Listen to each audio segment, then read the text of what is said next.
त आप मन ला छोटा-सा अपडेट दिखाना रहिस हे। मैं हाँ अइसे ही घूमत फिरत आज चल दे रहें हैं सूर्यनारायण ती ब।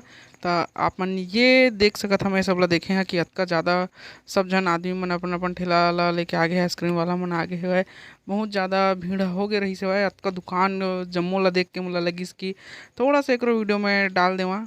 हालाँकि मैं वीडियो बनाए नहीं गे रहें तो मोर जगह कुछ नहीं रहिस हे अउ बाकी ये डबिंग ल भी मैं घर में आके करत हव। तो देख सकत हव अभी अतका होगे हेवय, जम्मो झन अपन-अपन दुकान मन ल लगा दारे, पूरा फिट कर दारे हेवय। और 22 तारीख से तो मेला स्टार्ट हो जाही, मतलब नवरात्रि स्टार्ट हो जाही।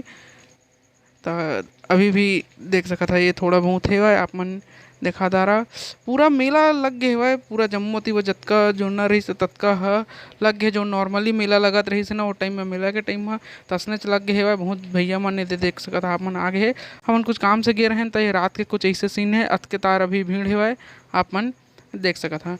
बाकी आप मन ला मैं दूसरा वीडियो में देखबो अच्छा से मैं ब्लॉग बनाहा।